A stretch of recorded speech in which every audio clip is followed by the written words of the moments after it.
জাহেল আলভি, এই শয়তান বেটাটার জন্য ভিডিও না করে পারলাম না। আসলে সব কথা তো স্ট্যাটাসে লেখা যায় না।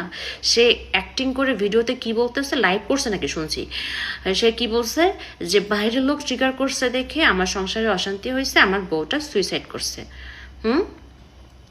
ভালো করে ট্রিগার করতে পারলে আপনার ডিভোর্স হয়ে যেত, অ্যাটলিস্ট মহিলাটা বাঁচতো আর আপনার বাচ্চাটা মাহারা হতো না। কেন ভুলে গেছেন? আমার হাজব্যান্ডের ডিরেকশনে দুই বউ বয়রা নাটকে যখন আপনি শুটিং সেটে আসলেন সকালবেলা, আপনার রক্ষিতা তিথিকে নিয়ে সকালবেলা একসাথে গাড়ি করে আসলেন, এসে কারোর সাথে হাই হ্যালো নেই, ব্রেকফাস্ট করা নেই, একটা রুম লক করে ফেললেন। রুম লক করে আপনার রুমের সামনে প্রোডাকশন বয় খাবার নিয়ে দাঁড়ায় থাকলো, আপনার রুম খুললেন না কেন ভাইয়া? কি করতেছিলেন? খুব ইম্পর্টেন্ট মিটিং হচ্ছিল তাই না? এই জন্য রুম খোলা যায় নাই তাই না? এটা তো এটা, তার মধ্যে আবার সারাটা দিন আপনারা শুটিংয়ের ফাঁকে ফাঁকে ফ্রেশ হতে চাইতেন না রুম লক করে? অ্যাক্টিং করেন, অ্যাক্টিং হয় না আপনার ভাই, অ্যাক্টিং হয় না।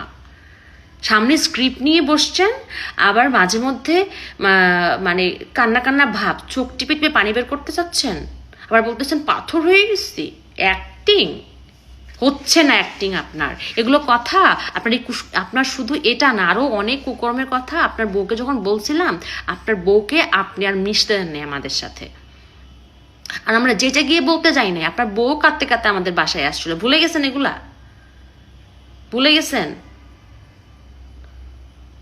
এরকম অনেক কুকর্মের কথা অনেকেই জানে, আপনার অনেক কুকর্মের কথা অনেকেই জানে, কিন্তু এতদিন মুখ খোলে নাই, বলে নাই, কারণ ওরা চাইছে আপনার সংসারটা বাঁচুক,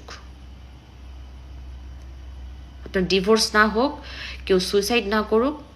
কিন্তু এখন তো আর পানি হাতের ভিতরে নেই, তাই না ভাইয়া?